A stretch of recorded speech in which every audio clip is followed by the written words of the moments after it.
serious bullies of Reddit whose victims committed suicide. How did it affect you? There was a girl named Carrie in my elementary school who was always considered a bit off. Really quirky, and she didn't really have a lot of friends. Granted, I wasn't popular at that point in my life either, so Carrie kind of hung out with the people that I did. I remember her being bullied, and the leader of my group was mean to her as well. I may have laughed at the stuff said to her, but I never said any of the mean comments. Like others in this situation, I was too much of a wimp and afraid to turn into the target to stand up for her. That being said, her and I did hang out outside of school and I did consider her a friend.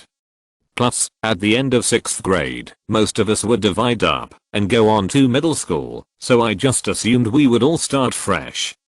The summer before middle school started, I found out that she had died. We were told that it was a freak accident, that she was wearing a scarf while jumping on the top bunk bed in her room, and her scarf got caught on her ceiling fan that was on, and she hung to death. I don't believe that story for a second.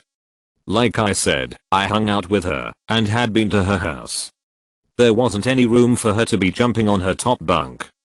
I really believe she committed suicide because of the bullying, and I still feel terrible when I think about this. I went on to be the recipient of some brutal bullying that resulted in my own suicidal thoughts and self-mutilation, so looking back, I wish I had been tougher because I ended up knowing her pain. It sucks. It's one of the absolute worst feelings in the world. R.I.P. Carrie. I'm sorry. I should have been a better friend to you. Edit. Since this has been recognized, I changed the name out of respect for her family. Let's also hold a candle for those who were bullied continually, but didn't go through with suicide. Perhaps they were slightly tougher, or didn't quite reach the lowest point by a hair's breadth, or found an escape in books or computers. Those who now passing through their 20s and beyond are suffering from continued depression, unable to hold down jobs, or motivate themselves or form relationships, still hating themselves, and having crushed self-esteem and social phobias. Some may recover. Others, suicide may simply have been delayed. I was a bully from grades 2 to 8, reaching a peak at about grade 5, and decided consciously to stop being mean around grade 7. I was a young girl, my parents divorced the summer before grade 1, I had 3 older brothers who took it hard, so did I, and were rough with me. I learned to defend myself, became quite physically strong, and because I felt powerless in my home life I chose to find a sense of power in the schoolyard. I was physically abusive, punching, pushing, tipping people's desks over, wrecking kids' projects, and had a sharp tongue.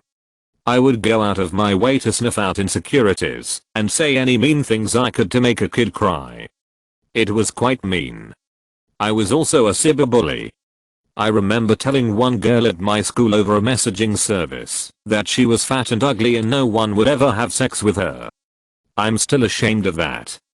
This girl became severely anorexic and bulimic starting in grade 8, and by grade 12 was in the hospital and almost dead.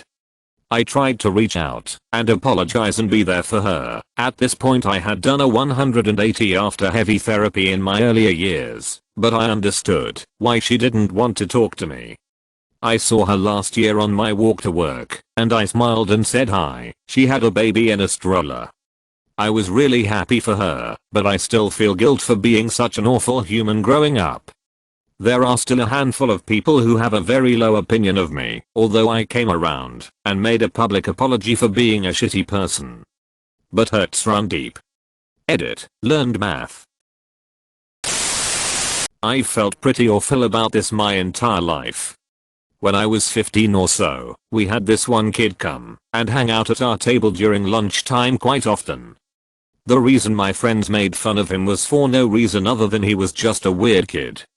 Now I personally didn't join in the ragging, I actually thought he was pretty funny. But I never stopped my friends from doing it, and usually laughed at their jokes, so I'm no less guilty than anyone. One guy was really bad on him, he wasn't a good person at all. He didn't have many interesting things to say, so he used making fun of others as a way to fit in, I suppose. He craved attention and us laughing at his jokes was his way to get it. He effing constantly went after this kid, to the point where, if you said anything at all, the guy would say some comment to make fun of him over it. He stopped coming to our table after a couple of months and I would only ever see him sitting in some side hallways eating lunch alone or whatnot. Over the summer he jumped in front of a car and killed himself. No note or anything, but everyone knew why. After learning more about him, he was actually an awesome kid, played football for some clubs, really great at drawing, and all sorts of other things. Had he been given the chance to contribute to conversations, he would have been liked and adored as anyone else. Bullying is never okay, and being silent and letting it happen around you is just as bad. For some reason or another, some kids just unfairly become targets and that leads to all the assholes in the world taking advantage of them. It's something I've always been ashamed of, and I've honestly tried being as nice to everyone around me as much as I can. But there was literally dozens of moments I could have told my friends to cut it out, and they would have listened to me. But I didn't. I never said anything. I just always let that shit happen around me. R.I.P. Steve. So, I got bullied a lot, and then turned the tables and unknowingly, and then knowingly, became the bully. He killed himself after. I got tormented by a kid 1 year younger than me in elementary school. Non-stop. I was in 5th grade and already getting bullied, weird name, poor family so I had cheap and nerdy clothes, etc. by my own grade. Then, he started in on me, because I was an easy target. I took it for a few months, because I had no choice. Finally, I was in a trailer bathroom. School had run out of capacity, so most of our classes were in trailers, including the bathroom, and he pushed me while I tried to frantically leave. I didn't know what to do, but he pushed me pretty hard. Without thinking, I kid slapped him in the face. I don't think anyone had ever responded that way, and he just started to tear up, almost cry, but not yet. I had a nervous laughter, and still do, and I jetted out of there. I then turned the tables. Next thing you know, I was calling him pretty boy, and his buddy had seen me hit him. Well, the name stuck, and now everyone started picking on him. A lot. Of course I baited it on. So I became a bully w/o really knowing it, because it was easier to pile onto someone else's misery than face up to my own.